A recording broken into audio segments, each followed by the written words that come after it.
Our whole life, no matter how long we live, comes down to moments. The moments and the decisions we make in those moments. The rest of our life is just filling space between these moments. I'm in one of those moments right now. In your last moment. I see my death clearly depicted on the dashboard in front of me. She says my single-engine Cessna Centurion will stay in the air for a few more seconds, maybe half a minute or more, and then drop to the ground half a mile below like the proverbial rock. There's no magic rabbit I can pull out of a hat, no MacGyver-style trick I can perform using rubber bands and plastic glue to somehow keep my little plane in the air. Below me is just rough terrain, probably Gilmer County in northeast Georgia. A few minutes ago, I flew over the lights of the small town and administrative center of over 20,000 people, Ellijay. It's too late to turn back, and even if I could, I don't think I'd find a suitable landing spot. The entire county is filled with rivers and national forests. There is not one really good place for a controlled emergency landing. I must be approaching the edges of the Chattahoochee National Forest. If I try to turn or fly straight, I will still fall into the wilderness no matter what I do. Now I hope my Sunday school teachings about heaven are true, but I have my doubts. I always had doubts, although I always hid them from my family and loved ones. I would call myself an agnostic, but deep down I know that I am an atheist. After that, there is nothing. There will be a moment of pain, just a moment, hopefully, and then nothing. Like a candle in the wind, Lewis Walters and everything he knew and saw and loved and was for the last 34 years will simply disappear into the ether. I'm a lawyer, don't even try. I've heard every lawyer joke ever told, and I've made up a few myself. I wonder if it's too late to make a final contract, a deal with God to spare me if he's up there and I come out of this alive, but I already know the answer. A few more seconds passed as I frantically fiddled with the radio control. The only thing worse than contemplating my impending doom was the thought that I would die without saying a word to anyone I loved or cared about. I'll just disappear, and they'll never know who or what I was thinking about in those last moments. I've recently gotten back into music after years of addiction to talk radio. One of the songs, Live Like You're Dying, has the line, "Who would you call one last goodbye?" I was listening to it on my iPod just a few minutes ago to pass the time on a boring drive from court in Tennessee to a client on the way back to Jacksonville, Florida, where I was born and raised. I think about this line very hard now because it has gone from being an idle thought to the most important question in my life. Another thought in my head that is quite strange, or maybe not so strange, is a comic book. Besides being a latecomer to music, I have also loved comics, science fiction, and fantasy since childhood. One of the greatest comic book series ever made, and in my opinion, the best comic book movie ever made, is called Watchmen. It's a coming-of-age superhero story, and one of the characters, the only real superhero, is Dr. Manhattan. Through a typical comic book accident, he gained godlike powers, which is fine, but what always fascinated me was that he stood outside of time. For him, every moment, past, present, and future, is now. He sees them all at the same time. I'm not Dr. Manhattan, but in a way, when I look at my death, I see time the same way. Even sitting in the tiny cockpit and looking at the instruments, as the rain hits the grayish cockpit windshield and the wind rocks the small plane, I also. Driving my 2007 Escalade. I turn toward the gate of the Queens Harbor Golf Club and condominium community and wave to the guard on duty at the gate. This is some new guy I haven't seen before. Usually Black Sam or Spaniard Eduardo work there. He asks me to show my ID, and I ask him where the regular guys are. Oh, Sam caught one of those stomach viruses. It was sudden. They had to call me back from my day off. And Eduardo's father died yesterday. He went to his family in Puerto Rico. I don't think about it anymore. I can't wait to get home and take a hot bath. I had just flown in from New York as the trial ended after both sides in a particularly nasty multimillion-dollar divorce. As a lawyer who makes money from broken hearts and dysfunctional families and companies, it's always depressing when a happy ending suddenly appears and slaps you in the face. I would have called Norman, my partner in our small firm, But it was Friday, and he told me he was going to turn off his cell phone early. "Hot date," was all he said, but I could hear the smile in his voice. He's a ladies' man, always has been since we started working together 10 years ago after graduating from University of Florida Law School. I've lost count of how many secretaries, paralegals, journalists, waitresses, female judges, female police officers he's slept with, sometimes dating 3 or 4 of them at a time, usually without their knowledge of each other's existence. I was always quite happily married to Mona, but even if I was prone to cheating, I got tired just watching Norman run from flower to flower, leaving his mark well. The analogy breaks down here, but anyway, I got tired just watching him juggle women. It amazed me how he even managed to do this so many times a week. Mona Walters, formerly Harold, tall, 5'10", brunette with long hair, a decent bust, and a butt that I once thought should have been insured for at least $10 million. We met in law school, and she actually got her law degree and worked for a while after we started dating. But after the wedding, when I started making decent money, she decided to become the queen of volunteers. She was involved in everything. Of course, her contacts helped our business, and after we found out we couldn't have children, and we mostly me didn't want to adopt, volunteering filled a void in her life. I was very busy and only occasionally caught myself thinking that I was looking at my friends' children and missing what we would never have. We had a pretty hot sex life when we got married, but we were young. As I grew older and became more immersed in my work, mostly to compensate for the energy Norman spent chasing women, my communication with Mona became less and less frequent. She seemed to derive most of her pleasure from doing good deeds and such nonsense, and became increasingly tired when I tried to cuddle her late at night. Our sex life never ended, it just petered out. In short, I knew from experience that Mona would most likely be at some charity event and would probably not be too worried when I returned. When I turn the corner and see our 2-story house, I am surprised that the lights on the second floor are on. I'm even more surprised when I get out of the car and look into our 2-car garage, which turns out to be occupied by 2 cars. One is Mona's sporting Mustang. The other surprise, is my faithful partner's SUV. It's 1 o'clock in the morning. I am an attorney, and although I do not specialize in divorce, I do encounter it, so I can't be called naive. Like you, the first thought that came to my mind was not a pleasant one. But then, feeling a pain I didn't expect to feel, I take a deep breath and consider my options. It could have been something really bad, but it could also be quite innocent. Norman had been my partner for a long time. I considered him a friend, and as far as I could tell, I thought Mona at least cared about me, even if we didn't share that white-hot passion of our early years. Norman's date might have fallen through. Mona might not have an event that evening, and maybe they were just drinking and talking, or maybe they were having dinner together. Despite everything you read in sex stories and my experience as a lawyer, every time a man and a woman meet, they don't necessarily automatically go to bed and start having sex with great excitement. I can't deny the nervousness as I unlock the front door and quickly punch in the alarm code. I don't think anything is going on, but I'm not sure.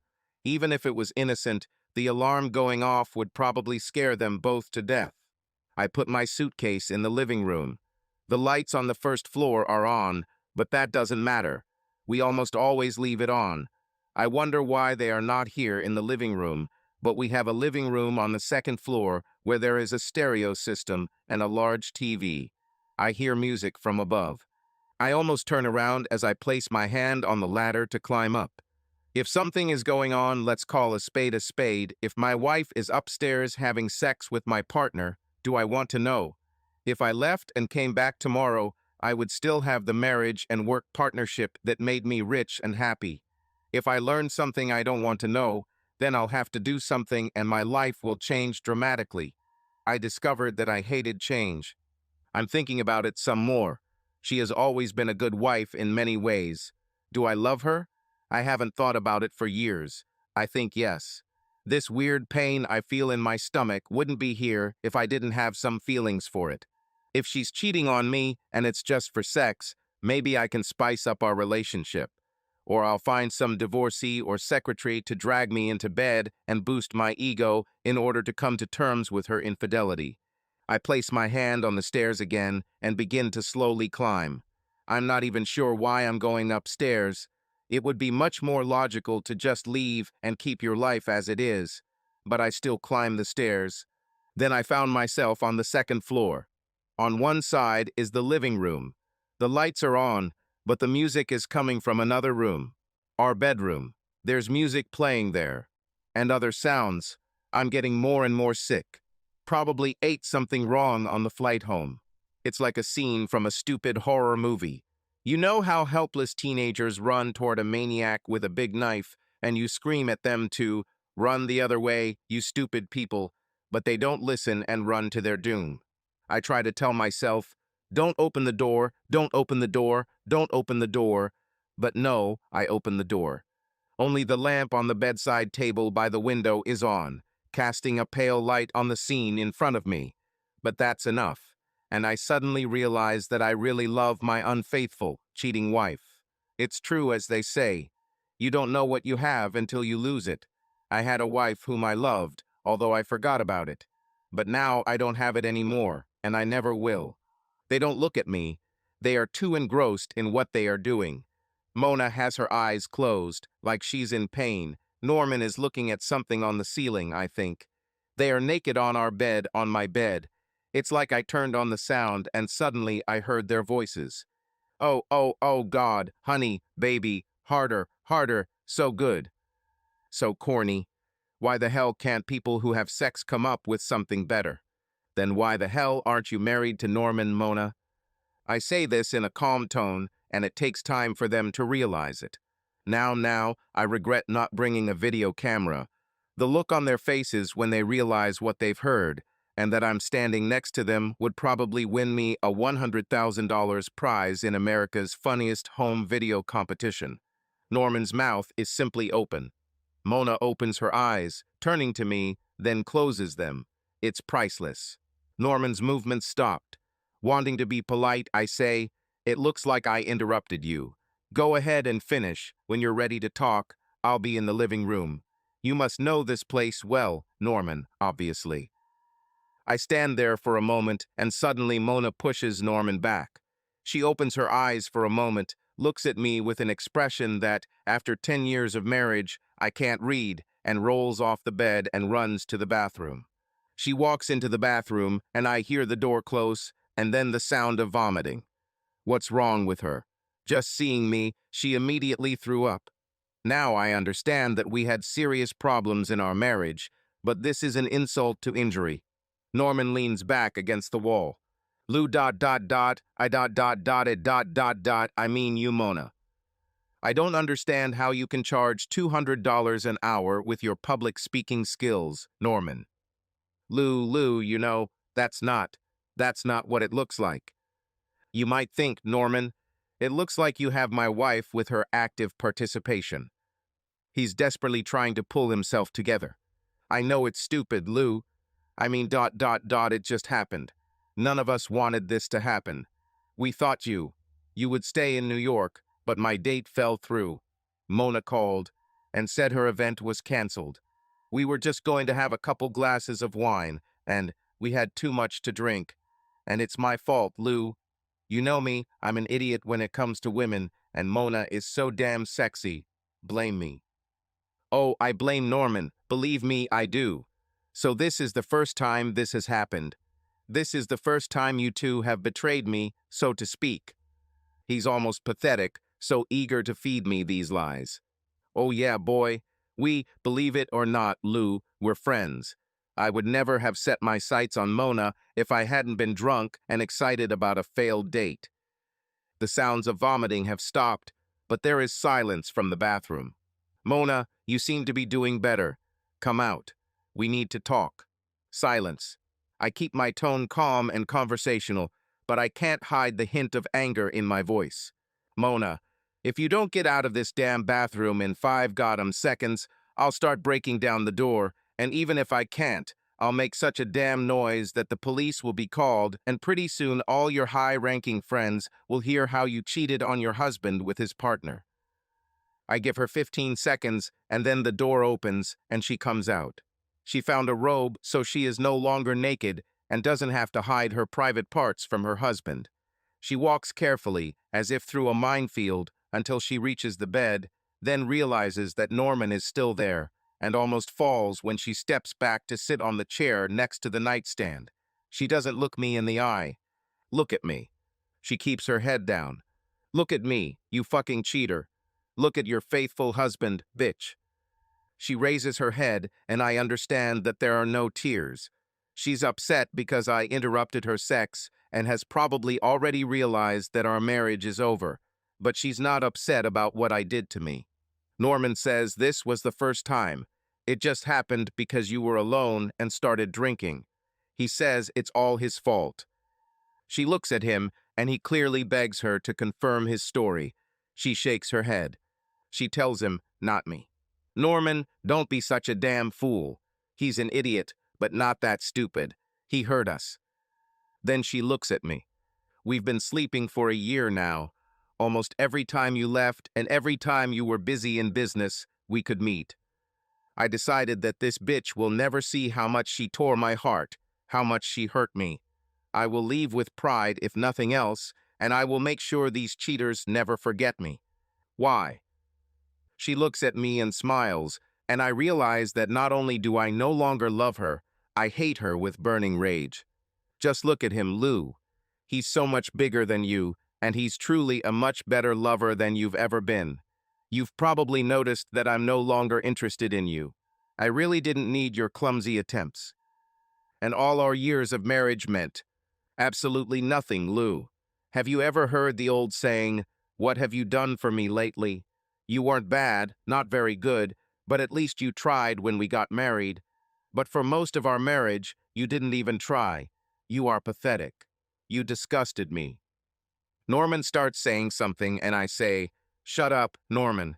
Okay, Mona, this is a direct conversation. Thank you for making it clear where I stand. I could argue with your interpretation. It's hard to be really hot or bossy when your wife treats you like a piece of furniture, and as far as turning you over, I've never really been into spousal abuse, and I didn't know it turned you on." I rub my chin as if I think for a minute, then say, "I'm leaving now. I don't feel safe falling asleep next to both of you. But now I understand how you could cheat and not be afraid of getting caught. Norman, you paid the security guards at the entrance to warn you if I arrived, right? Unfortunately, you didn't deal with the new guard. There was a new guy tonight, and he didn't know he had to warn you. And it makes me realize that there will be enough endings for me to find evidence of your betrayal. Mona, I will find the judge who was burned by his cheating wife, and I will tear you to shreds. No alimony, minimum of my assets. You were a lawyer once, so I'm sure you can find a job somewhere, probably at Norman's new firm. But your volunteering days are over. Plus, I will do my best to spread the word about your activities, so you may not be so welcome in polite society." She just looks at me. I'm sure she already understood this. She was always smart. In fact, the best in its class. Just below me. I reached out to my ex-partner and friend. "As for you, old buddy, I know this lawyering thing was never your goal. It has always been a means to an end. You are a political animal. I know you've been grooming the Hunts, the big banking family, for years to support your campaign for state's attorney. I know you've been hitting on that busty Gail Hunt who runs the bank, but I doubt she'd ever get involved with a freak like you. Well, you should know that the Conti and their entourage are people with high moral principles. This comes from their late grandfather who started their business. When this scandal comes to light, I think your chances of getting any money from the Hunts will be zero. So, as long as you continue to sleep with my wife, who, by the way, is no longer as young and beautiful as you usually prefer, you can forget about your political dreams." Mona stands up and throws off her robe. Her body still looks amazing. "So this is your revenge, you pathetic little coward. Will you make me go back to work? And you'll make Norman look harder for money for his political career. I shudder to think what you would do if you were really angry. Would you cut us some paper or something?" She comes up to me, her breasts bouncing, and stands there with her hands on her delicious hips. You want to know why I slept with Norman? That's why. You have no blood in your veins, you pathetic fool. Any normal man would have kicked Norman's ass. Any normal man would either beat me up or throw me on the bed and beat my brains out. But oh no, not you. You just stand there calm, cool, and collected when you find out your wife has been cheating on you for a year. You don't scream, you don't swear, you don't cry. And that's because you really don't care. You never loved me, really. It was just a marriage that allowed you to have as much sex as you wanted without having to woo some poor girl and woo her. I'm proud of myself because I managed to smile at her, and I love the look on her face when my words reach her mind. I always knew you were a smart girl, Mona. No, I don't love you. Looking back, I realized that I never loved. That's why it was so easy to let everything go, because deep down I always didn't care. Being married to you was easier than getting divorced. I turn and walk towards the door, but I need to make one last lunge. She has a strange expression on her face, and since I now know she doesn't care about me, it's hard to tell why she looks so unhappy. I really don't care that you two had sex, but I'm sure too many people already know about this. I will not allow myself to be the butt of jokes, the stupid husband whose wife and partner laugh while they cheat on him among our friends, other lawyers, people we work with. I'm going to divorce you, Mona, and I'm going to do everything I can to destroy you, Norman, to save my pride. That's the only reason I care about both of you. Now I hope you have a really miserable, short, shitty life. Bye. I'm still frantically fiddling with the radio control, trying to find someone, anyone. The rain is getting heavier, which will ruin the already weak radio signal. The wind begins to toss the light Cessna like a shuttlecock. It's almost dark, and in a few minutes I'll be running blindly towards the ground. I have no hope of survival anymore.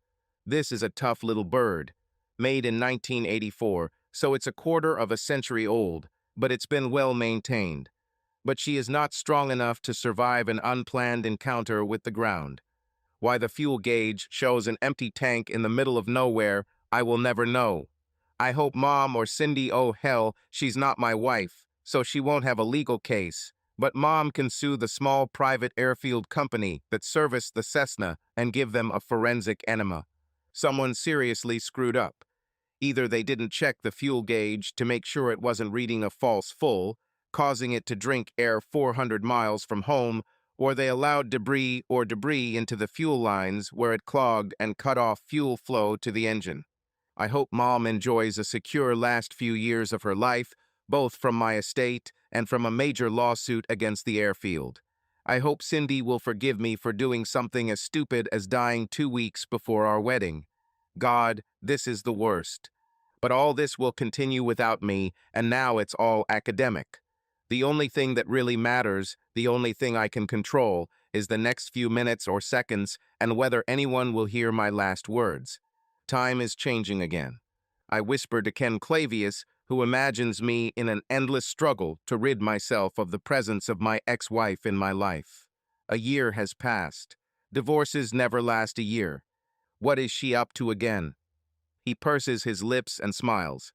God knows, Lou, when you hired me and told me that your wife is also a lawyer, I thought that might cause a few problems. But it turned into the damn War of the Roses. I'm starting to have nightmares about what she'll come up with next. So far, we've had charges of violence, mental abuse, legal violence, conspiracy, interstate commerce, although I still don't understand her argument on that. And I think the judge doesn't either. The Fourth Amendment, the 14th Amendment, not yet enacted era. Then he looks at me in such a way that I'm almost sure he's not joking. Any chance you'll consider reconciling just to get rid of this damn thing? Not while I have life in me, or, more precisely, over my corpse. Everyone stand up. We get up, and an unfamiliar figure comes out of the judge's chambers through the door. It was not District Court Judge Catherine Holden who presided over most of the proceedings. This is a man I am not familiar with, but I know him. This is Judge Herman Herring, the hanging judge of the Criminal Division. Standing next to him is his bailiff, an ex-convict named Charlie Keyes. He's almost literally the size of a house and has muscles where most people don't. He is a friend and bodyguard of Herring, who has prosecuted some of the most high-profile criminal cases in the Jacksonville circuit over the past 20 years. But what the hell is Herring doing in a divorce case? Clavius stands up and walks over to Simon. They whisper as Herring goes through the papers. He returns with a surprised look. Herring and Holden were a couple before they split a year ago. She asked him, as a personal favor, to take up this matter. Keyes says she told Herring if she had to listen to another statement from your wife, she felt like she would jump over the bench and strangle her. Verbatim. There's a noise behind me, and when I turn around, I see Mona entering. What's even more annoying is that she insisted on keeping my last name. She is wearing a smart, very legal blue blouse and skirt. It pisses me off that I would still insure her ass for $1 million if I knew what she did to it. She sits down at the table next to me and Clavius. Herring clears his throat and turns to her. Mrs. Walters, I presume. Yes, Your Honor. I am aware of the painfully long history of this case, and I am told that you have another application pending today. This is true? Yes, Your Honor. He gives her the look that is said to turn hardened assassins into sobbing wimps and says, could you tell the court the nature of this statement? And please, Mrs. Walters, be brief. You see, hopefully you're close to the local, if not state, record for one of the longest divorce cases in history. Yes, I know, Your Honor. I also know, of course, that you, having been the presiding judge in the Smith-Wright contract murder trial, which lasted 18 months and remains the longest criminal trial outside of a grand jury in this country, understand that sometimes justice must move slowly to achieve fair results. Herring's eyes widen and Keyes can't help but laugh. I sat there dumbfounded. My soon-to-be ex-wife, who had only been a practicing lawyer for a couple of years, had just confused one of the toughest criminal judges in the country. I think I must have died and gone to hell. Anyway, Your Honor, I have just received new evidence relevant to this case. This is an audio recording. I request permission to reproduce it for this trial. For what purpose? Once it is reproduced, I will submit a statement to the court and a proposal to Mr. Walters. If he accepts it and the court agrees, I think this will finally allow this case to be completed. Clavius puts his head on his hands and says quietly, thank God. I nudge him. Ask her what kind of tape she has. Your Honor, can we ask before she tells you the nature of the tape? Mona looks at me with a smile, like a cat looking at a canary about to be swallowed. It's a recording of a telephone conversation between Mr. Walters and his mother, Mrs. Justina Walters, almost a year old. I know what it is, and Clavius can't stop me from jumping up and heading for this. She can't play that tape, I scream. It's a privileged, private conversation. I don't know how she got it, but it's not hers. I walk up to her desk, reaching for the tape, my arms pinned to my sides, no way to free myself. I feel Case's huge body behind me. There's a commotion, and I hear Herring yelling, Mr. Clavius, bring your client to his senses, or I'll send him to jail. Charlie, get him back to the table. Simon sits me down at the table next to Clavius and stands over me to make sure I don't move. Despite its size, I'm thinking about kicking it in the groin and incapacitating it long enough to get to the tape.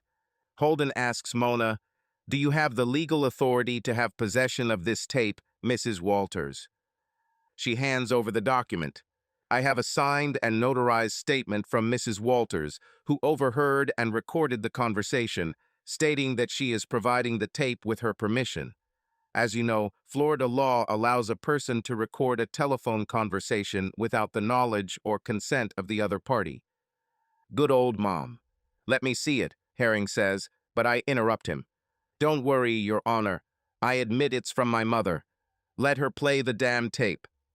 Herring looks at me strangely, then asks in a quieter voice, do you want us to listen to it in the office, just you and the lawyer? Who cares? No, I know what's in there. It doesn't matter who else hears it. It won't make a difference. Mrs. Walters, play the tape, loud enough for me to hear it. My hearing isn't what it was when I was 20. Yes, Your Honor. Is that you, Lewis? Did you finally call back? Where have you been? I've been calling you all day. Probably in a few bars, getting completely wasted, Mom. Honestly, I'm sorry. Lewis, what the hell is going on in there? I got a call from Mona, and I couldn't believe what I was hearing. She said you left her and were getting a divorce? I can't believe it. I do. But why? I thought you were happy. I know it's terrible that you can't have kids, but you got over it. I left her because I caught her having sex with another man. Lewis Walters, watch your language. I'm your mother, and I refuse to believe she did this. Sorry, Mom, but it's the truth. I caught her in bed with Norman, my partner, and she told me they were in a relationship for a whole year. A whole damn year. Not a casual affair, not a temporary fling. A whole year. I don't know what to say, son. I'm so sorry. I'm sorry too. I'm sorry too. She said she still loves you and doesn't want to lose you. How can you love someone and have sex with another man for a whole year? And she already lost me. There's no coming back, Mom. I know you liked her. Hell, I loved her, but there's no coming back. Son, Lewis, she said she thought you were divorcing her because you didn't love her anymore. In fact, she said she thought you never loved her, that you married her for the sake of sex, for convenience. Sneaky lying bitch. Did you tell her that, Lou, that you never loved her? Yes, he said, Mom, right after she told me that she had great sex with my partner for a year, and that I am not a man, and that I no longer suit her. She laughed at me, Mom. She was laughing. You would be proud of me. I didn't strangle her. I didn't take the gun and blow her brains out, although I had thoughts. I just lied and told her that I never loved her. I wanted to hurt her the way she hurt me. It's not that I understand why it hurts her, because it's impossible to love someone and do what she did. I don't understand anything, Lou, but when she said she loved you, I believed her. Then if she loves me, and I know I love her even if I don't want to, we're two really messed up people. Look, Mom, I can't talk anymore. I'll call you later. There is absolute silence in the hall.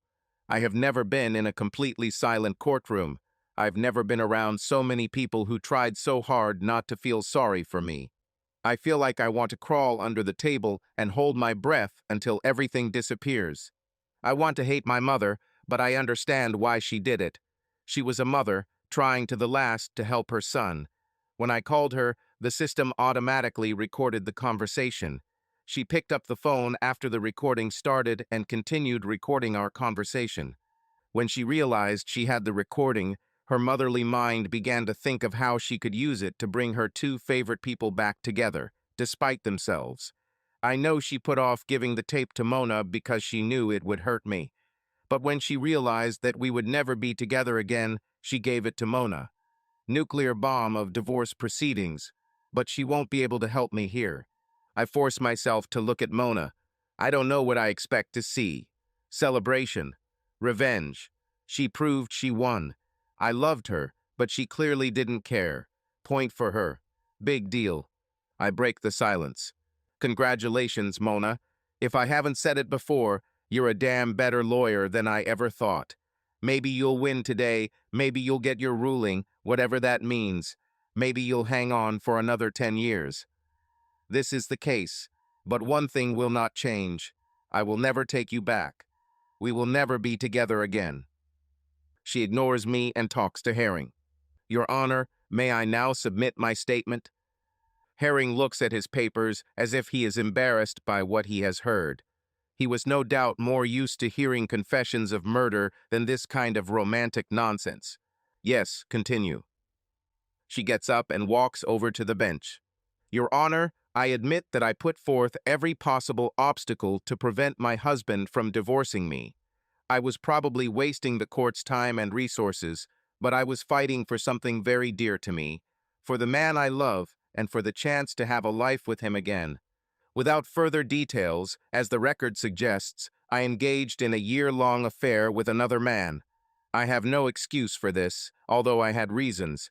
I thought my marriage was a lie and a deception, and that the man I loved didn't love me anymore, if at all. There was another man, a fascinating and wonderful lover, who wanted me. I gave myself to him. When my husband caught us, I said what he mentioned on the tape. I said that to try to hurt him, to make him angry. Because I was making one last, final attempt to make him show at least some feelings for me. I thought that if these statements did not anger him, did not cause him to demonstrate any desire for me, then I was right all along, and we really were no longer in a marriage. You heard his words on the recording. He told me that he never loved me, that he didn't love me. He confirmed my fears. But as the recording also confirms, these words were a lie. I have no confidence that he will ever forgive me for what I did, but now I know that despite his words, he truly loved me. I think he still loves me. All I ask, Your Honor, is that you require Mr. Walters to complete 10 counseling sessions with me before divorcing. If at the end of these 10 sessions he still wants a divorce, I will agree to the divorce. No more fighting, no more statements. I'll just leave. Herring looks at me. Okay, I agree. 10 sessions. Agreed. Clavius mutters quietly, Thank you, God, thank you. Thank you. Static interference, and then, I hear you faintly. You say that you are going. Where? Coordinates. I clutch the radio in my left hand and try to physically hold the steering wheel with my right. Almost dark. I see more silhouettes than actual objects, but I know that I have passed the top of a high hill to my left.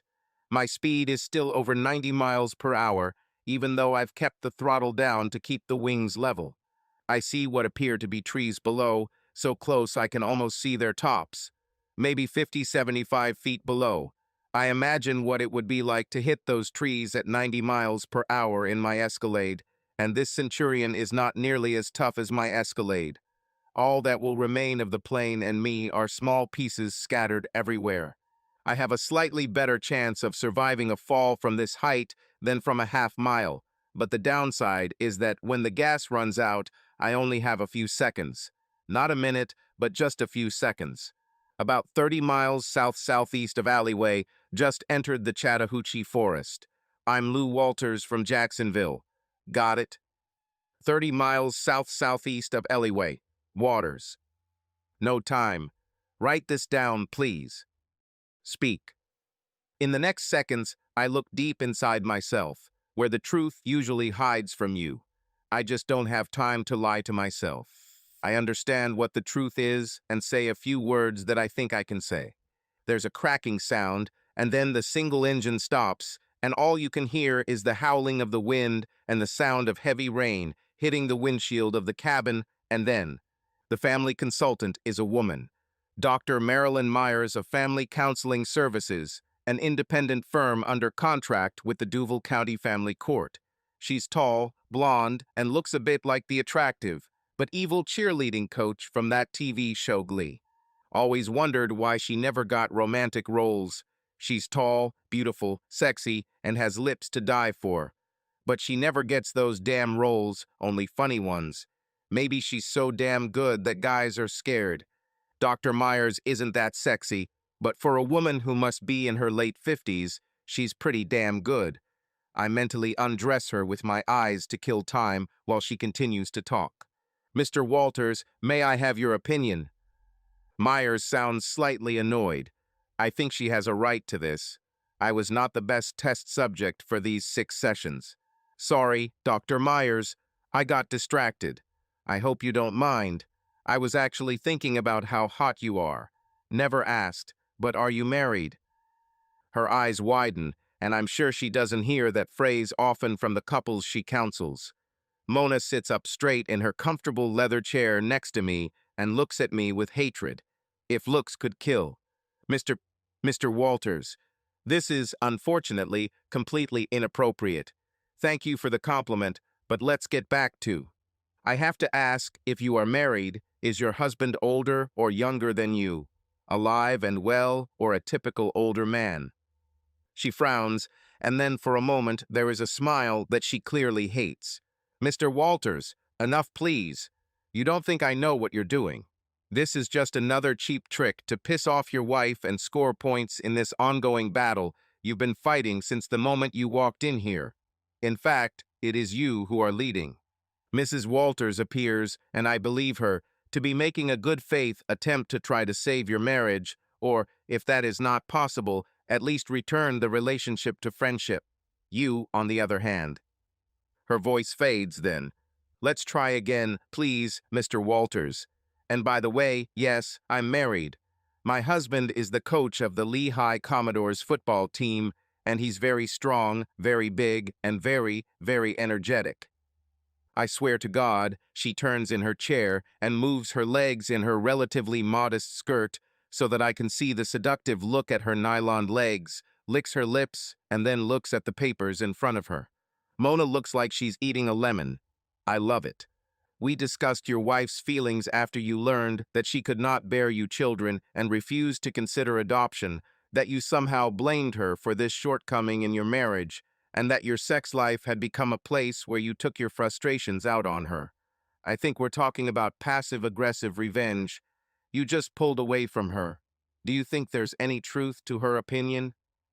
I look down at the floor to avoid their eyes. This whole thing is such a damn waste of time, and I can't wait to drop the bomb on Mona. But I'll wait and let the tension build before I take it out on my loving, future ex-wife. Perhaps I'm not a psychiatrist. Looking back, yes, it hurt. I was an only child. I wanted children. I always thought it would be nice to have a boy and a girl. I don't think I ever blamed Mona. Perhaps thoughts about sex made me a little sad. Perhaps I wasn't as hot as I might have been under other circumstances. But basically, I was working 80, 90 hours a week, 7 days a week, trying to grow our business, to give her the life I thought she wanted, and pulling the weight for this loser. My friend, I knew that all his attention was focused on sexual pleasure, so I had to bear the brunt of the company, but I thought that he was my friend since college. So I worked so much that I hardly ever thought about sex, let alone have the energy to do it. Myers taps his pencil on the table. Mr. Walters, you don't seem to have given much thought to your emotions, to why you feel the way you do. Feel why you do what you do. What the hell does that mean? Don't be offended. This is not an insult. You are a very hard-working, goal-oriented person. You set goals for yourself a long time ago, found the woman you loved, married her, and then focused all your attention on achieving success in your career. People like you, a lot of... In terms of who you are and why you do what you do, I think you've been on autopilot for a long time. You told me in one of our first meetings, remember when you were talking about how you found your wife and partner, you were surprised how much her betrayal hurt you. You said you forgot that you loved her. So what? You described most of the lawyers and half of those living in the United States. I know, but think about it. If you forgot that you loved this woman, how did you expect her to understand it? You had a marriage, an arrangement that allowed both to share one house, share expenses, share sex when both were in the mood. But over time, you spent less and less time together. You worked, she filled her time with volunteer activities. The marriage continued like a perfectly oiled machine, but you spent so little intimate moments together that you were able to push your feelings for her into the depths of your mind. What, you thought that you could someday relax, start having breakfast together and dinner by candlelight, turning off your BlackBerry and pager? You would remember, and she would remember, that there was once a day when you wanted her so badly that gave up the opportunity to sleep with every other woman in the world in order to possess her. I repeat, Mr. Walters, if you forgot, why did you expect her to remember? I look at Mona and try to imagine her as a particularly ugly witch with a huge wart on her nose sitting in her place. I guess I couldn't, did I, Doctor? And she clearly forgot too. At least, Doctor, I didn't sleep with my husband's best friend. Wait, that didn't sound right. I didn't sleep with other women. I push the mental image away because I want to see her eyes and face when I say what I'm about to say next. You probably know that Norman slept with anything that went around. Our secretaries, paralegals, judges' secretaries, policewomen, reporters, waitresses. What you don't know, you stupid bitch, is that I might be next to him. I ate at the same damn restaurants. I flirted with the same damn secretaries. I interrogated policewomen who showed their legs and left their home numbers on pads on my desk with a heart and the words "call me." I could have slept with 50 women while we were married if he wanted. Norman is not a god. I sent some women who wanted me to him to get rid of them. Even though you were a cold, sexless bitch, I told myself that you were still my wife. I took an oath, and remember, I'm a court officer.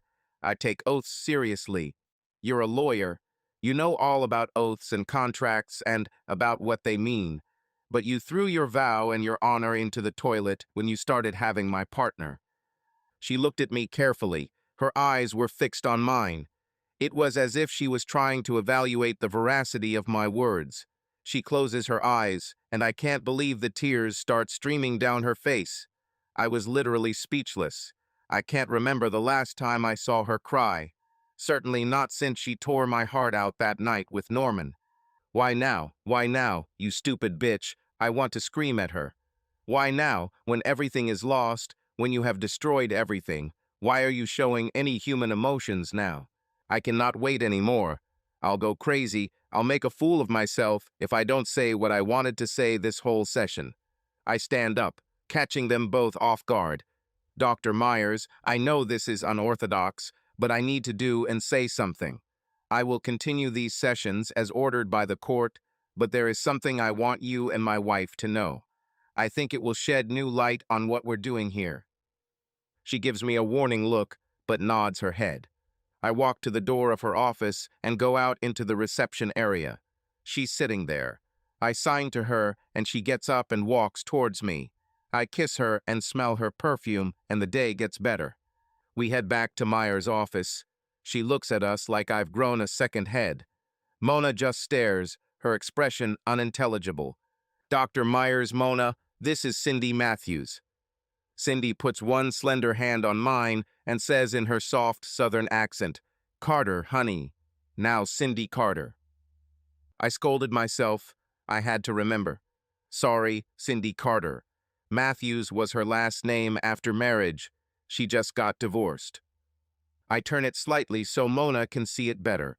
She's a natural blonde, 5.5 feet tall, with breasts maybe a little smaller than Mona's, but she's got 5 years to go and her breasts look very perky in the signature Carter family t-shirt she's wearing. She's wearing jeans, which she almost always wears, and her ass rivals that of my loving wife. And she's so damn beautiful.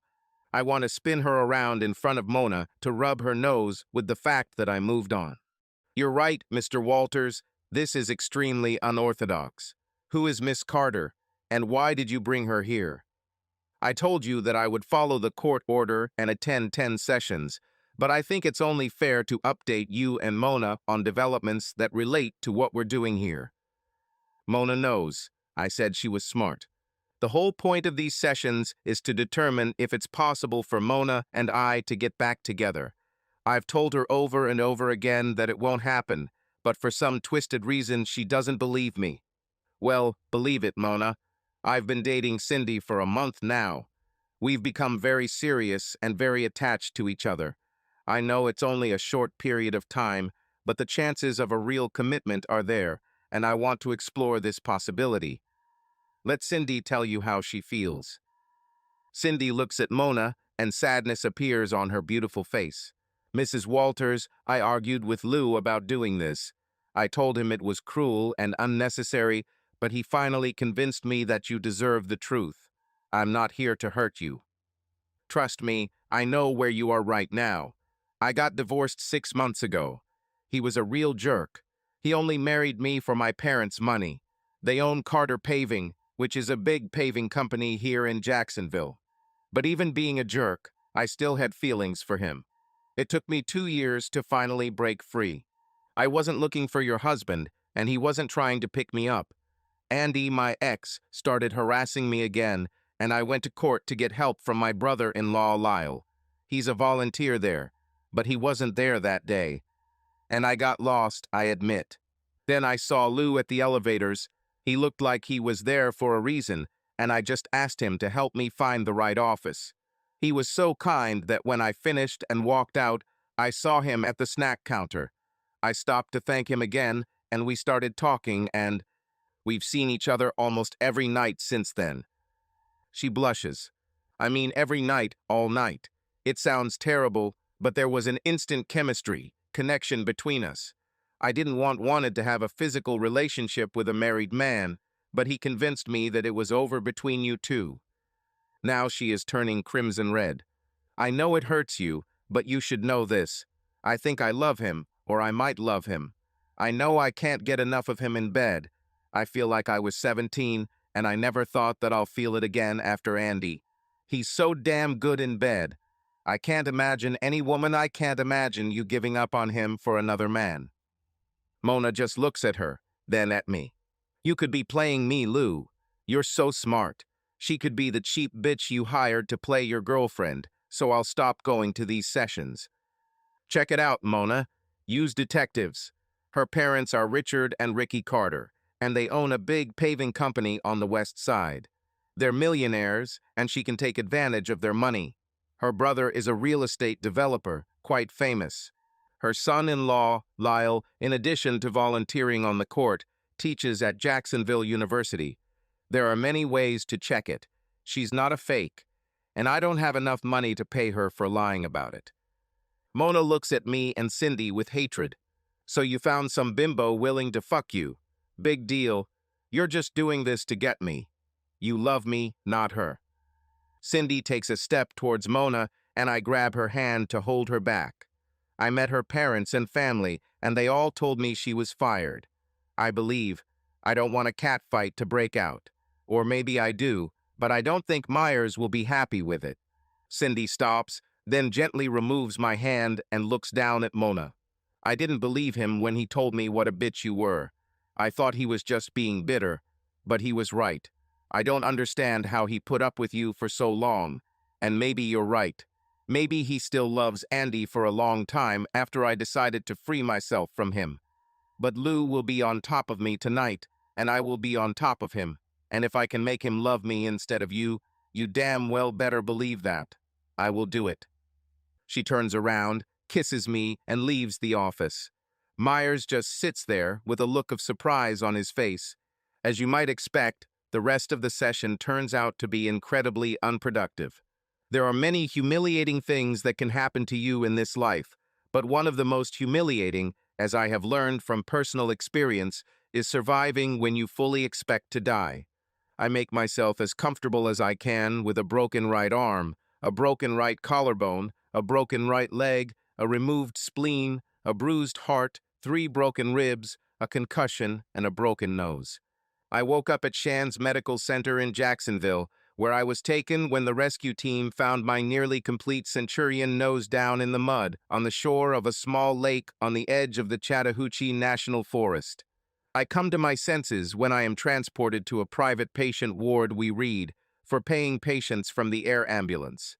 There's a short, bald doctor walking nearby, and when I ask him in disbelief if I'm dead, he just laughs and tells me to never play the lottery because I used up 7 lifetimes of luck in a few seconds in Georgia.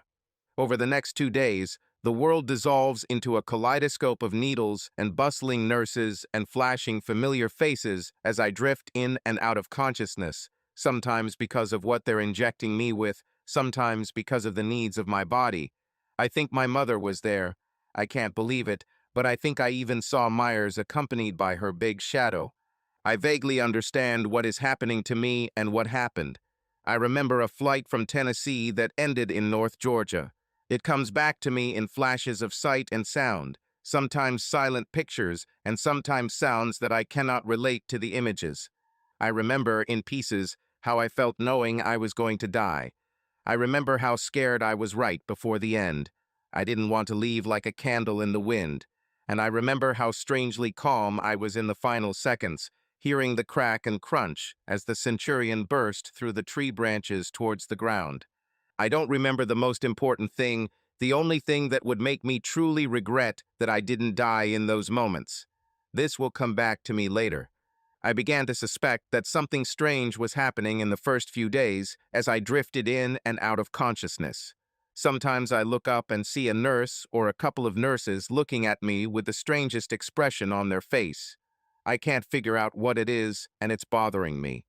One day, the nurse is changing the bandage on my right arm, and she stops for a minute.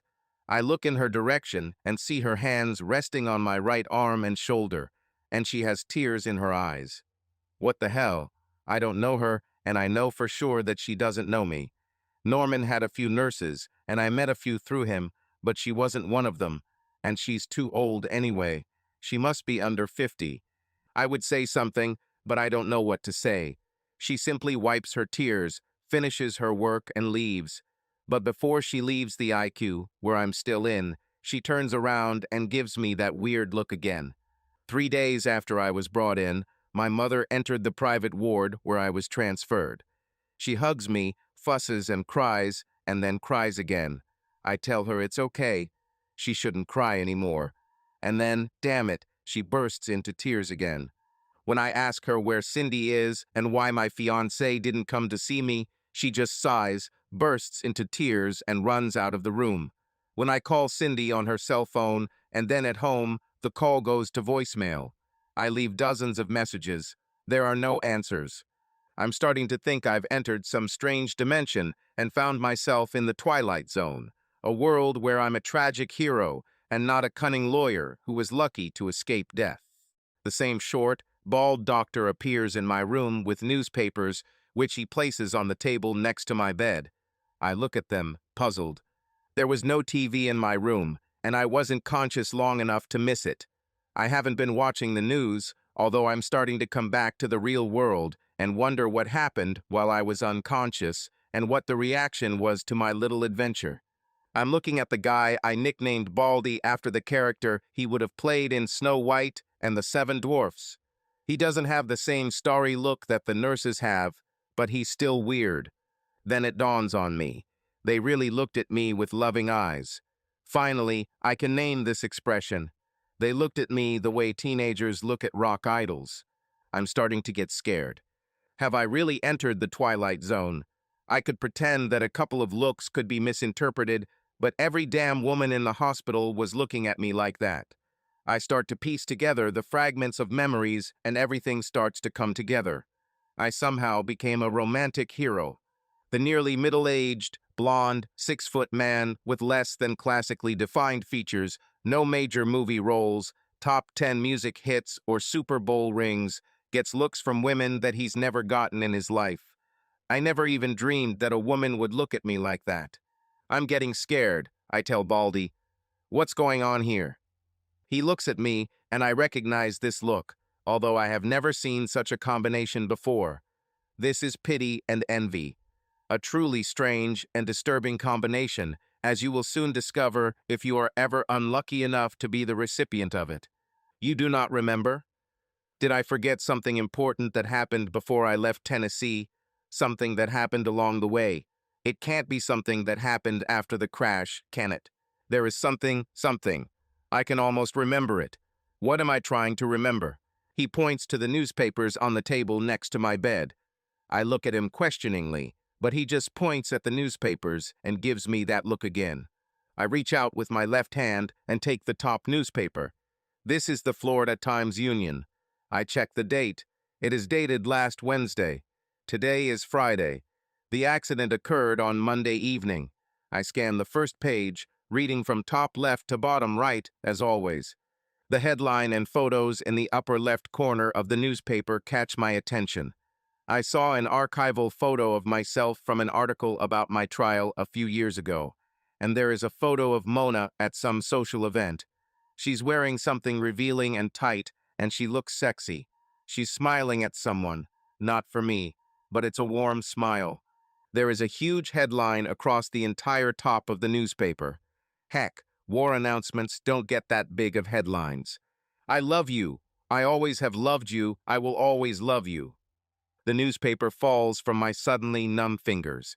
It feels like your heart is about to jump out of your chest. Can people really lose consciousness? Could I be having a heart attack? My memory of those final moments comes back to me. No wonder I couldn't remember. It feels like someone is tearing my heart out of my chest. Why the hell didn't I just die? Below the headline is an article authored by Carl Cameron, one of the newspaper's best journalists. I know this because he once wrote about me. Harold Grimes was a radio amateur for half a century and heard many unusual messages on his radio. But the call he received Monday night touched him like no other message. The 67-year-old Georgia retiree, a former seaboard coastline engineer, received distress calls, birth and death messages, and emergency notifications. But this, I was watching a rerun of The Fall Guy on TV Land when I heard something, or thought I heard something through the static. We sometimes get calls for help or from planes looking for a place to land. Area to the north of us is quite wild. I played with the radio settings until I got a signal.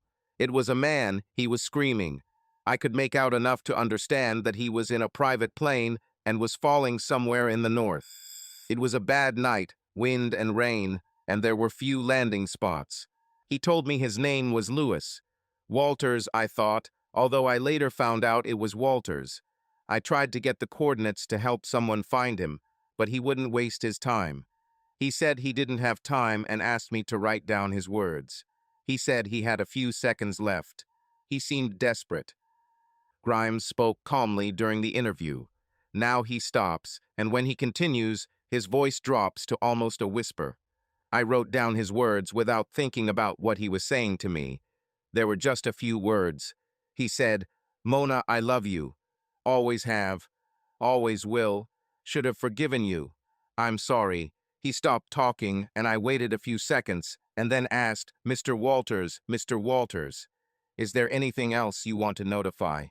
It was quiet, although I thought I heard something like the snapping of branches. He must have still had the radio on, and then so quiet that I could barely hear him. He said, "That's it," and then there was only interference. I grabbed the phone and called the sheriff's office, knowing they would pass it on. Then I just sat in my chair and read what he asked me to pass on. I'm not a very sensitive person. I don't cry easily. My wife, Louise, used to call me a classic cruelty before she died. But I started thinking about that poor guy out there, alone, in the storm, on the plane going down. He must have thought he wasn't going to make it. It got to me, I tell you. The hairs on the back of my neck stood up, thinking about him. This Mona must have been really special to him. You could hear it in his voice. He was crazy about her. And I don't know what she did to him, but whatever it was, he knew he had made a mistake. He didn't forgive her, and now I never can. It moved me to tears, to be honest. Mona turned out to be Mona Harris, the ex-wife of Lewis Walters, the prominent Jacksonville lawyer who conducts a national practice from his Jacksonville office, divorced Miss Harris in a high-profile lawsuit 9 months ago after a nearly year-long legal battle. The divorce was prompted by Miss Harris admitting to a year-long affair with Walters' former partner, Norman Miller. Following his divorce from Miss Harris, Walters announced his engagement to Cindy Roberta Carter, whose parents own and operate Carter Paving. Their wedding was supposed to take place less than 2 weeks after the accident. When Miss Harris was notified of the crash and the message left by Walters, she became insane. A woman who identified herself as Ms. Harris' sister said she was too upset to comment. A family spokesman for Cindy Carter said Miss Carter was also unavailable for comment. The next newspaper is Thursday's New York Post. The headline reads simply, "Pilot's last message, love you always." Chicago Tribune. Pilot cheated on his wife, should have forgiven. New York Times, Friday. A pilot's love story captivates the world. I look at Baldy. It was on Good Morning America, The Today Show, Fox and Friends, whatever. Entertainment Tonight, Leno and Letterman both started it yesterday. They say everyone has their 15 minutes of fame. You've had 96 hours, and it doesn't look like it's going to subside. I rub my forehead, trying to calm the oncoming migraine. A nightmare. Why? What the hell made this story so big? The bald man comes up to me and puts his hand on my shoulder, again giving that look of pity and envy. You're too close to it, Mr. Walters. As soon as the first article came out, and you read Cameron's article, it was picked up by news outlets, and then national newspapers and national television news magazines. Your divorce was in the public domain. Reporters got it, and an audio recording of your conversation with mother. It was compelling. A pilot who thinks he's dying sends a final message of love to the woman who cheated on him, broke his heart, and then spent a year trying to win him back.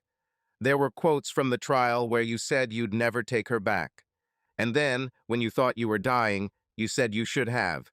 My God, it's better than anything Hollywood could come up with. I look at him and want to cry, although that would make me even more pathetic.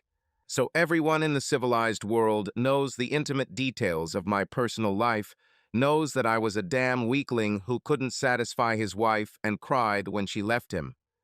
Some radio shows did call you a wimp, I admit. I guess because it helps their ratings. But most women eat it up. You didn't know it, but we almost had fights among the young nurses over the right to look after you. So we scheduled you for treatment only for senior nurses. Also, last time we checked, we've received about 20,000 emails, mostly from women who want you to contact them. We've received some photos. Let's just say they're very explicit. I just shake my head. I can't comprehend all this. Anything else? Oh, we've received 200 requests from the media to interview you, and I understand that the bookmakers in Vegas are giving odds of 3 to 2 that you'll end up with Mona and 5 to 1 that you'll end up marrying Cindy Carter. Is my life up for grabs in Vegas? I had a random fantasy of becoming famous one day. Maybe I'll win a national lawsuit, be invited to the post of governor, something like that. But to become famous for being a deluded weakling who could never forget his slutty wife. I moan loudly and Baldy looks worried, thinking I'm in physical pain. It's a shame it's not physical. Suddenly, I understood why Mom burst into tears again when I asked her about Cindy. I close my eyes and want to die again. What was it supposed to be like for her? 2 weeks before our wedding, her fiancé tells the world that he is still in love with his cheating ex. Knowing her character, which this sweet blonde had in spades, I'm surprised she hasn't shown up at the hospital with a gun to kill me for real. As soon as I can get Baldy out the door with a promise to consider doing the first interview, I dial Richard and Ricky at their West Side mansion. He sticks out like a sore thumb among the low-income population on Jacksonville's West Side, but millionaires can bend the rules. I'm not getting voicemail this time. I hear Richard Carter answer the phone with a Georgian accent. Hello. Mr. Carter, this is Lewis. Lewis Walters. I leave it like that, not knowing what the reaction will be. There's a long pause then. Hey, Lewis, how are you? I heard you were pretty hurt. Pretty much, Mr. Carter. Is Cindy there? She's unavailable, Lewis. Unavailable. I'm trying to be polite, son. She's here, but she doesn't want to talk to you right now. I understand, sir. I want you and her to know that I didn't do it intentionally. I would never do it to her. Another long pause follows. Then, you hurt her badly, Lewis. I thought that idiot Andy hurt her badly, but you got under her protection because you're a good guy. She cried for 2 days after she saw the first story. Why did you do this? I need to think about this for a few minutes, but he doesn't hang up. Because everything happened so fast, and I thought I was dying. I didn't have time to think about it. And that means what you said is what you really feel. I don't want this, but don't beat yourself up, Lewis. She always told us that she knew you still had feelings for that woman. She just didn't know they were that deep. I would like to. Let it go, Lewis. It's over. It'll cost us a little for the decorations and food we had to cancel, and the honeymoon tickets and everything, but it's only money. Just don't call here anymore, okay? Mr. Lewis. There's a steely edge to his usually friendly voice as he says, don't call here again. If she ever wants to contact you, she will. Please give her time. And he hangs up. So it surprises the hell out of me when I see her the next day, standing in the doorway of my room. I can't say anything, so I just look at her. A minute later, she enters the room, not taking her eyes off my face. Her eyes are red, like she's been crying a lot. She's still just as beautiful. I tell myself for the millionth time that I'm an idiot. Dad said you called. He didn't mean to be so harsh with you, but he hurts for me. After what I did, I'm surprised he didn't come to me himself. What have you done that's so terrible, Louis?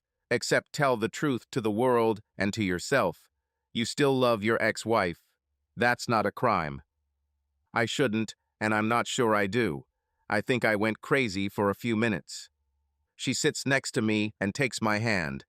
I see the sweet curve of her breasts under her blouse, and I think about what a nice ass she is sitting on that chair, and I ask myself how anyone could be so stupid. I remember the nights we spent having sex. She was insatiable, young and enthusiastic, sweet and resilient, and I can't think of a single wish she wouldn't gladly agree to. She was right when she told me that you loved her many months ago. And when you thought you were dying, she was the only one you thought about, wasn't she? I want to lie to her, but the words get stuck in my throat. It's okay, she says softly. Damn, I hate this. Tears appear in her eyes. You were married to her for 10 years. She was the woman you wanted to make the mother of your children. When she cheated on you, she almost destroyed you. She has your heart. As you said, always loved, always will, was just a way to forget. I squeeze her hand with my good left hand. I wish it was you, honey. I wish to God it was you who I love. But like you said, people can learn not to love someone. You did it with Andy. Can you give me a little more time? I want to be with you. She removes her hand, shaking her head furiously. No, Louis, I've been through it. I'm not going to marry a man who doesn't love me. Andy told me we could make things right. He was a creep. You're a good guy, but neither of you ever loved me. She gets up from the chair. She's still crying. What I don't understand, Lou, what I really don't understand is that I'm a good person. I really think I am. Never consciously tried to hurt anyone. Tried to be the best Christian I could. And my first husband is a jerk, and the man I want to marry can never love me. What am I doing wrong? She turns to leave and then stops.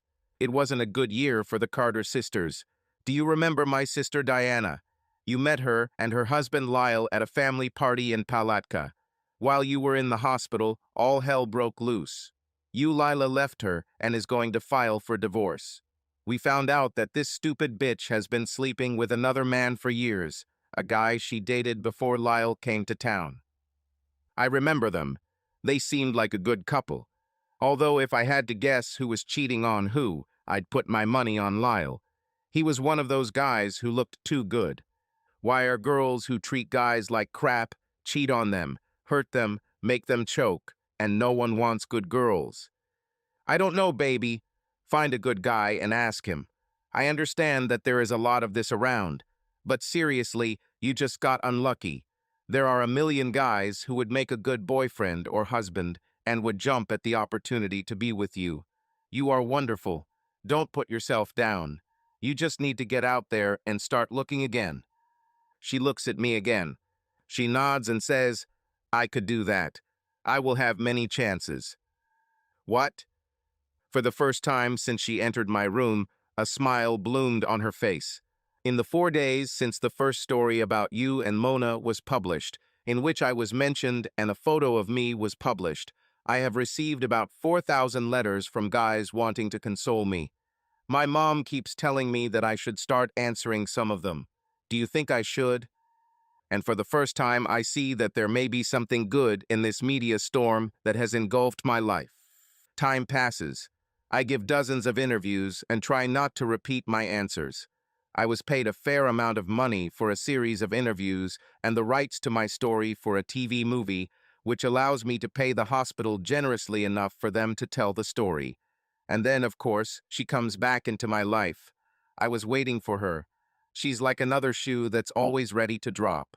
It's already been 7 days since I was taken on a gurney to the hospital from an ambulance helicopter, and I'm starting to go crazy from idleness and the thirst to return to life.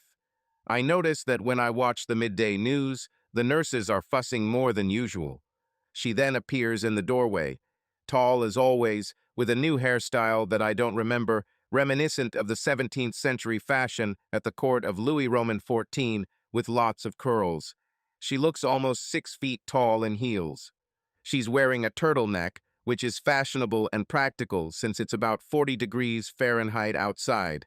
She's wearing green pants, and I must still be that same girl but lover because I can't take my eyes off her. She didn't go shopping. I'm flattered that she took the trouble to dress up. Our eyes meet. There's a mocking look in her eyes, as if she knows a joke that I don't know about. I feel embarrassed. I feel naked in front of her. I don't have any more secrets, or at least not the biggest one. "Wow, you know how to cause a commotion," she says, wriggling, entering the room. "No one walks like that naturally. She must be training. Not that that was my goal. Everything got out of control. You are a master of understatement." Yesterday, I was at Publix, and a sweet old lady came up to me in the cereal aisle and wordlessly slapped me in the face. I look at her in bewilderment. She called me a liar and a bitch, and said I should be ashamed of myself for betraying the wonderful Mr. Walters. Well, she smiles. I know if the shoe fits. I also had to remove my phone number from the directory. On the other hand, I got half a dozen new clients just because they heard our story, and I got calls asking for interviews from Australia to Brazil. Our divorce actually launched my practice, but you can't buy that kind of advertising for $1 million. Of course, I have to put up with slaps from old ladies in supermarkets, but nothing in this life comes for free. She looks at the chair next to my bed. I was freed from most of the tubes and monitors I was hooked up to. I still have a heart rate monitor, but other than that, I'm pretty much a free man. Can I sit down? What if I say no? Leave. She smiles, and my heart wants to break again. How could she be a cheater when she has such a smile? I'll sit down anyway, because we both know that you don't want me to leave. Don't get arrogant about the last message I sent you. Is it the season for Freudian slips, dear? You just can't help yourself, can you? I have to admit, I'm not sure how to handle this. With what? Most married women, if they are lucky, spend their whole lives thinking or hoping that their husbands love them for working hard, taking care of the children, sharing household responsibilities, giving them diamonds on important dates. But how do you know for sure? But I know. I do not have any questions. But where do we go next? I look at her and the smile disappears because I'm not smiling. This question is the elephant in the room that none of us wants to look closely at. Where do we go next? We could try again. Maybe start dating, move in together again, although I'll have to move in with you. My sister Jen moved in with me after my divorce. She has 2 children, and I will give her my place and help her with the rent. I don't know, Mona. Just because I said I forgive you doesn't mean I forgive you and will take you back. She half smiles at me. Are you saying that you lied on your deathbed? This will disappoint millions of romantics. I thought I would die and not have to do anything about what I said. You can say anything when you don't have to worry about keeping what you promised. You can promise anything when you don't have to worry about tomorrow. She shakes her head in mock disappointment. It's so legal, dear. We don't have to do anything, Mona. We can just go back to our lives and try to continue as we were. Of course, I won't marry Cindy, and she won't have anything to do with me anymore, but I will survive. And you can go back to what you've been doing for the last 9 months. I tried my best not to know anything about your life. Return to Norman. I haven't seen Norman for a year and a half. I'm doing the calculations. So you continued to sleep with him for 3 months after I caught you. You clearly weren't too shaken by remorse for cheating on me. And you told Dr. Myers during your consultation that you stopped seeing him after that night. She looks at me with a hard look, and it's hard for me to read. She seems to be mad at me when I'm the one who has the right to be royally mad. I lied to Myers. Until the minute you walked in that night, I prayed that you would know. I wanted to see your face. You bastard, you left our marriage long before I did. I was surprised that I reacted this way. I really felt guilty when I saw the look on your face. But when I was in the bathroom, I remembered what led up to that night. And then, after what you said and what you did, I became even more angry with you. So yes, I continued to sleep with him. He was good in bed, and I hated you. That's why I fought you for divorce at first, just to make you even angrier. That's how I felt. What can I say? Could you say that you're sorry? I'm sorry I hurt you. That's not the same as saying you're sorry for what you did. Do you want us to start our new life with a lie? No, and that's why we won't start a new life. Because you're not sorry even now. We sit in awkward silence. Finally, to break the silence, I say, I never understood. What did I do that was so terrible that made you feel justified in sleeping with my friend and partner? You didn't listen very carefully during the consultations, did you? I was just walking around to finally get rid of you. I knew it. Do you really want to know, or would it be easier for you to continue thinking that I'm just a miserable bitch that you're forced to love? Calm my curiosity. Do you remember one night about 5 years ago, a couple of days before Christmas? This must have been in 2004. We were invited to see the lawyer you met, Lena, I think. I try to remember, and somehow I remember. Len Murray, yes, I remember, although God knows why. We went to dinner. We invited them to dinner, but they couldn't go because their regular babysitter couldn't come that night. Remember, they had a little girl. She was about 3 years old, adorable little brunette, and they had a 6-month-old baby. It wasn't too late, and the little girl insisted on coming out and showing you her computer game, which taught her colors and shapes. I sat and talked with Len and his wife while you let the girl sit on your lap and show you how the computer game worked. I look at her as the tone of her voice changes, and it takes me by surprise again. Tears flowed down her cheeks. Wife Len said, "Funny, Jamie looks so much like your wife. She could be yours." There's a tone in her voice that I've never heard before. I will never forget this until the end of my days. The look you gave me back then. You held that little girl on your lap, and you looked at me, and it was like I had somehow disappointed you. It was that week when we returned from the fertility clinic, and they told us that our tests were completely normal, but due to some genetic abnormality mine could not be fertilized and carried to term. After 2 years of scheduled sex, taking hormones and supplements, and trying every possible quack remedy we could find, and everything turned out to be so simple. I just couldn't give you children. When we got home that night, I knew you were upset. I got on my knees and was going to please you, and then I was going to take you to the bedroom and give you the greatest sex of your life. She leans towards me and looks into my eyes, and I can see the rage boiling inside her. And you remember what you did, bastard. You pushed me away. You pushed me away, buttoned up your pants, and said, "I'm just not in the mood." You left me for the office. I just stayed there on my knees and cried. It was more than just refusing sex, although God knows it was painful enough. You rejected me. So I went to the bedroom, changed into my pajamas, and watched late-night shows. Around midnight, I got up and went to the office. You were sitting in that damn chair. The big screen was turned off. You just sat there, sipping scotch and looking at the ceiling. I think you had the Cranberries playing on your stereo. I woke up at 3 a.m. I couldn't sleep. You weren't in bed, so I went back to the office. I don't know if you moved. The Cranberries were still playing, the bottle of scotch was half empty, and you were drinking and looking at the same spot on the ceiling. You didn't even notice me. You were somewhere else. Did you cry? You didn't come to bed that night. Somehow, I don't know how, you drained that bottle, took a shower, and arrived at work on time the next morning. You didn't say a word to me. She wipes away her tears, returning to the present. That's when our marriage started to die, Louis. You pretended to be a good husband, but you started to leave me that night. I'm trying to remember that night. Now she comes back to me in parts. I thought I was just hurt and wanted to be alone. It hurt more than I allowed myself to remember.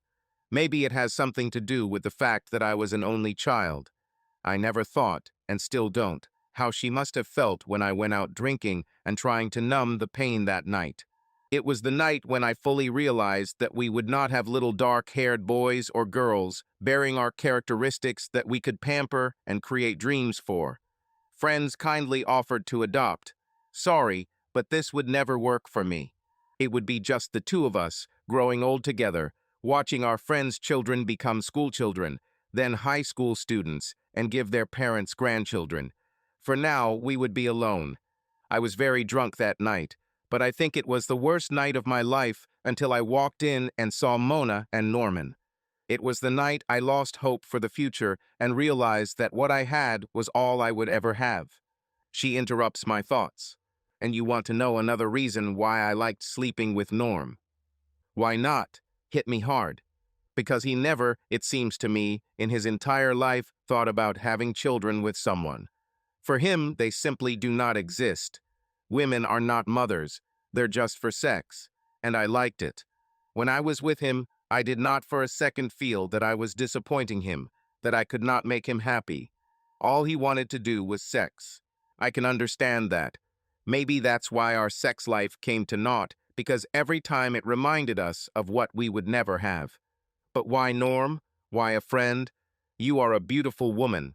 You could have an affair with anyone. Why my friend? She shrugs. He was nearby. I know it sounds cold, but you want the truth, right? I never looked for strangers, even when I decided that you wouldn't want me anymore. But Norm, he never stopped. You know what he was like. He acted like he was playing with you, but he had been hitting on me since we got married. We both knew if I said yes, he would be inside me before I could even finish saying yes. And for a long time I said no. He was just old Norm. He was handsome enough, but he never aroused wild desire in me. Until one evening a year before you caught us. Funny, that's almost the same thing he told you. He was free that night, and I had nothing to do, and you were out as usual, and he said, "Why not have dinner? Nothing funny, just two friends. Louis won't mind." And of course, after we drank a little, he started pestering me. She sees the expression on my face and says, "Sorry, Louis. I'm trying to be honest with you. I can say that I never loved him. Not the way I loved you. But you weren't there, but he was, and I did it. And now it's history. This happened. I can't undo this, no matter how much you love me." We sat in silence for a long time. If this were a romantic novel, at that moment we would both burst into tears of regret, hug and promise to do everything right next time, she says finally. It's a bad, really vulgar novel, I say, and somehow we can both smile at that. There will be millions of people who will be bitterly disappointed if we don't get back to each other. They won't have to live with any of us, I say. For two pretty smart, highly paid professionals, we've really managed to ruin our lives, haven't we? We both sit and think about it. I don't know why, maybe because I can't think of anything else to talk about, but I remember the story of Carl Cameron and the unusual words he used. What does indistinct mean? She looks at me with bewilderment. In the 2 article, when Cameron told you what happened, he said you became inarticulate. What happened? A blank mask appears on her face, and I know I've struck a nerve. Whenever she is in pain or doesn't want to talk about something, this mask comes down. I have no idea what nerve ending I touched. She looks down at the floor, then looks around the room, showing great interest in the monitors that monitor my heart, but she doesn't see my eyes. Now I'm really getting curious. She starts talking without looking at me. You always surprise me, Lou. Because I'm so damn smart, I forget that's what attracted me to you when we met in college. You're probably the only guy I've ever met who might be smarter than me. How you captured that one word, I will never understand. She finally looks at me, and I'm surprised to see an almost embarrassed look on her face. I would lie to you, but now you suspect, so you will find my sister or her children, and sooner or later, you will find out the truth. I had just returned home from work when Cameron called. It was 9 p.m. I worked long hours, but the money was good. Jen was getting ready to put her youngest to bed, while her older daughter was watching TV. When Cameron introduced himself, I didn't attach any importance to it. Sometimes reporters call me for information on cases they cover. They called me a couple of times about your business. Then he started telling me about your accident and your last goodbye. I heard someone scream and wondered what happened to Jen and the children. It was only when she walked through one door and her daughter through another into the kitchen where I answered the bell that I realized it was me screaming. Jen was holding me and her daughter was trying to rip the phone out of my hand, and I was screaming and crying, and Cameron later told me that I called him a damn liar and said there is no way you died in a plane crash. You're too good a pilot. I realized later that I thought he said you died in that accident. He thought I was crazy, because I'm crazy. Jen pushed me to the floor while her daughter held my right arm with both of hers. They told me later that I had grabbed one of the short knives from the set we keep in the kitchen drawer. I had several cuts on my wrists and arms, but they prevented me from bringing the knife to my throat. I look at her and she holds out her arms and wrists. There are bandages on both arms and wrists that I didn't notice before because they are flesh-colored and small. I can't believe what I'm seeing. They took the knife and Jen basically sat on me until her daughter, Jillian, found out the real story from Cameron. They made up some story for him and hung up, and then Jen kept telling me you were alive and taken to Shan's in Jacksonville until I stopped screaming and crying. Jen and Jillian stayed up all night with me. Jen didn't want to call the police or an ambulance because she was afraid that if word got out that I was trying to kill myself, it would kill my career, so they fed me Valium all night. Jen said I've been talking to you all night, and the only thing I said over and over again was, sorry, sorry. I look at her, and for someone who basically talks for a living, I can't think of anything to say. Come on, Lou, she finally says. It should be like shooting fish in a barrel. Like you said, hit me hard. I, I, do you want to know why I tried to cut my throat? Because in those moments I thought you were dead, and there would never be a chance to tell you that you didn't deserve what I did. I remembered the man I married and the man I loved, and I realized that I would have to live the rest of my life, hearing your goodbye in my head and remembering the look on your face that night. I was hysterical because I could never tell you that although I forgot for a while that I loved you, I never stopped. Despite how it looked, I never stopped. I know I don't deserve you, and I don't deserve to be loved the way you love me. And if I could, Lou, believe me, if I could find the words or the magic, I would let you go. I extend my left hand to her, and for the first time in 2 years, she is in the same bed with me. I hug her with my left arm, and she wets my hospital gown with her hot tears. Did you ever hear what happened to Norm? No, I haven't heard anything from him lately. What's happened? She lies next to me, still dressed, but it's nice. Every now and then there's a flash from the doorway, and I know some nurse is moonlighting, taking a photo that will probably be shown around the world. I don't know how, but the rumor in the court is that someone received photographs of him with a young assistant public defender about 6 months ago. She was only 23 years old and had just graduated from law school. As usual, Norm fucked and abandoned. But unfortunately, this girl turned out to be Gwen Case. She turned out to be Charlie Case's younger sister. You know, Judge Herring's bailiff. Charlie Case, this doesn't seem like a very smart thing to do. She looks at me with a question on her face. I give her a look of complete innocence. No, that turned out to be not very smart. Someone broke into his apartment one night and maimed him.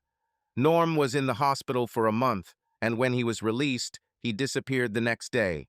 They say he opened a practice in Seattle. I look into her eyes to see if she has any regrets about what happened to the man who was her lover for over a year. She looks at me with a look of innocence, just like me.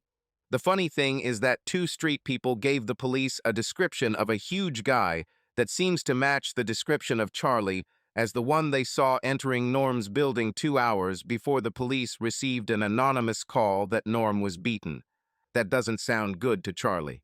It probably wouldn't have been good, but Judge Herring confirmed that Case was at his home in Deerwood playing poker and drinking at the same time people on the street said the big man was entering the Norman building. And with the district court judge as an alibi, the police could not continue. Norm couldn't identify his attacker. I think no. I can move my right hand enough to lift her chin so I can see her eyes. I can't say I'm sorry, but there's a part of me that remembers that guy who was my friend. I told him a long time ago that you can't drag everyone into bed, be it someone's wife, sister, or mother, and not expect it to catch up with you sooner or later. He should have listened to you. You were a better friend than he deserved. She looks at me sadly. And a better husband than I deserved. I leave this and ask, does anyone know how the photographs got into Case's possession? It's a mystery. They think it must have been someone who knew Norm and his habits well, could afford a private investigator or take the photographs himself, and knew exactly who to photograph and to whom to send them. It had to be someone who knew the situation in court. The next day, she's here again, this time in a rather tight jacket and a tight skirt. She's back on the bed next to me. No one from the hospital says anything. Even though she's still wearing clothes and we haven't even kissed, it feels right. Have you still thought about my offer to move in with you? Yes. And what do you think? I don't know. Why? What is the problem? She looks at me and her smile disappears. She looks at me with irritation. You know that I slept with him for a year, in every possible way. Mona, I know what you did, or I can imagine it. I know this intellectually, but it's different to hear those words, to actually see him inside of you. She gets up and slides off the bed to sit next to me. Lou, I can only imagine how much this hurts you because you've never hurt me like that. But try using your brain for a minute, okay? I nod. My brain is not the problem here. I can tell you a lot of things to try to take the sting away, but the simplest thing I can think of is this. When you were in bed with that little trailer girl, Carter girl, I'm still incredibly jealous of her. Have you ever told her how gorgeous she is? Has she ever told you that you're the best in the world and she can't get enough of you? So what? Work with me, okay? You said those things, and she said them to you, right?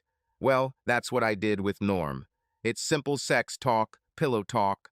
I was having a good time, and I wanted him to enjoy it too. What is your point of view? The simple fact is that there was nothing special in these words. I nod. It sounded pretty good back then. She begins to smile widely. Now, come on, Lou, let's be adults. Did you really think I was comparing you to the real God? No. I was just trying to keep my man horny and hard-working. If it makes you feel better, helps you deal with your pain, just think of it as me acting for his benefit. I just didn't know that I would have another audience. She stands on a chair and leans over. She gives me my first real kiss since that night. She's wearing her lawyer clothes when she comes into my room the next day. Tastefully tailored business suit, trousers, blouse jacket included. She is carrying her briefcase. Late, almost 5 p.m. She seemed to be doing business in her office or court before stopping by to see me. Are we doing something official? Yes, she says with a barely noticeable smile.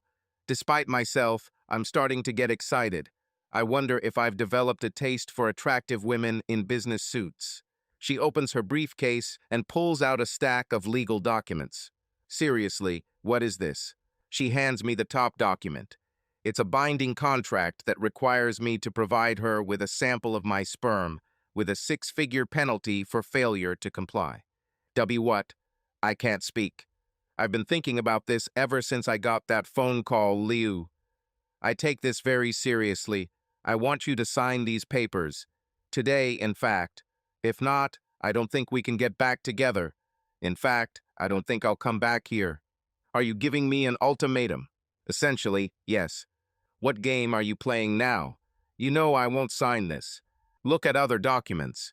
You agree to provide me with enough samples to fertilize 2 children using in vitro fertilization. My sister has already signed the documents. When and if they are fertilized, they will be transplanted into me, and I will be able to carry them to term. The problem is not in my reproductive system, but in my eggs. If I couldn't, she signed an agreement to carry them for us. The other documents free you from any legal responsibility for their care and upbringing, but they also prevent me from doing anything with them that you don't like. I'm a good lawyer. These documents will withstand any judicial scrutiny. What they mean is that I cannot force you to ever pay a cent for their upkeep, education, etc. And I can never stop you from seeing them and being in their lives. In fact, if you file a lawsuit, I won't be able to take them out of state, move anywhere without your permission, or even get married or bring a man into the house without your consent. I just look at the documents and try to read her mind. I still don't understand why you're doing this. She spins around in the chair on that delicious ass, and it makes me even more horny, and I wonder if she's doing it on purpose, knowing how hard it is to concentrate with so much blood rushing to my little brain. My inability to give you children ruined our first marriage. Did you notice that I said first, because I intend to marry you again? You can deny it, but I know it's true. And what you never thought about when you felt sorry for yourself was that it was killing me too. I wanted children, our children. I don't agree with you about adoption. I would be happy to adopt, but for some reason you would never agree to this. You wanted them to be your children by blood, so they will be your children, in every way. And because we use my sister's designs in every way that matters, they will be mine too. When they are older, we will tell them the truth, but by then it won't matter. They will be mine and yours. We looked at each other for a while. I would kiss you, she says with a smile, but I don't want your little head to influence the thoughts of your big head. I want, so that it is something you agree with, because it will affect our entire lives, whether we are together or not. After minutes of thinking, I know what I'm going to do. It really doesn't take much thought, although she's right. This will change the lives of both of us. You're so smart, Mona. The problem is that you are used to being smarter than everyone you deal with. And you keep forgetting that although you were second in our graduating class, I was first. Are you leading to something? She asks, but I think she's starting to understand. When was the last time you had sex? She's about to say something, then gives up. 2 Saturdays ago. The weekend before you realized you still loved me and hated what you did to me and Norman, right? Who were you with? She hesitates then, with the lawyer who works in the next office. We had a date a few weeks ago. Have you slept with him before, or was this the first time? We met several times. Has it been a year and a half since you were with Norman? Were you chaste all this time until that Saturday? Despite herself, she laughs. Oh, Lou, you smart bastard. Why don't you stop this nonsense? Ask me. Fine. How many men have you slept with in total in the last year and a half? She looks down at the floor, then meets my eyes challengingly. I don't know. I really didn't count. 30 or 40, probably. Some of them were one-offs. I dated others from time to time during this time. I would lie, but you would know. You would dig until you found everything or enough. God, what a bitch you are. But the smile I give her takes the sting out of the insult. I know, as if any single guy who was really hot wouldn't have gone through so many women in a year and a half. And you yourself said that I'm hot. I didn't have to work hard to get guys in bed. Besides, you slept with Cindy Sweet Breasts for 9 months. Do you feel guilty about this? Did I say you should feel guilty, Mona? No, but I know what you're thinking. Even if you smile, you think, what rubbish. She slept with 40 guys, while I was with one woman. Although I know you had one-night stands before you met Cindy, but a guy with 40 women is a stud. A woman with 40 guys is a whore. She reaches for the documents to pull them out of my hands. I think that answers my question. You could hardly live with the knowledge that I slept with the same guy. There's no way you could ever live with me after finding out I've been with 30 or 40 guys. So after all this drama, we're done. Once and for all. And we will never have these children, this little boy and girl. She looks into my eyes and bites her lip. Her voice is as cold as ice, but her eyes tell a different story. Well, after you get out of here, you'll have a lot of women to charm. I know you are portrayed as God's romantic gift to single women. You can find someone you can love, who can give you children. You'll be happy. We'll both be fine. She looks down at the documents in my hand. I don't let them go. I snatch the documents from her hand and hold them with my right hand, which I can now use for most things. Give me a pen. Now it's her turn to just watch. Finally, she takes an expensive silver pen from the inside pocket of her jacket. She hands it to me without taking her eyes off mine. She's trying to read my mind, and I like to keep her in the dark. Does anyone need to notarize or witness these documents? She nods, but doesn't get up to call anyone. Why? I don't have the heart to torment her any longer. You've always been a real bitch. Do you love a sex? That's why I know intellectually that I can't hate you too much for what happened to Norman. I had to satisfy you, and I actually turned my back on you for 3 years. And then you were on your own for more than a year. I knew you would be with someone. You didn't mean to be chaste. I don't know exactly how I will deal with this, but we will find a way. As for children, I want them too, and I never thought about having them with anyone other than you. Of course, in addition to the fact that it gives us something we both want, you think it gives you a pass from responsibility. In the last 10 years, you've only had 2 men, I believe Norm and me. And in the last year and a half, you've been with 40. Diets with me, and maybe a little more savory food with Norm. She's trying to read my mind again. She's still not sure where this is going, but I think she's starting to get the idea. I think you really love me, Mona. I really think so. And I think that you want to come back to me and start a new relationship and raise our children. But I also think you like the single girl lifestyle and sex with different guys.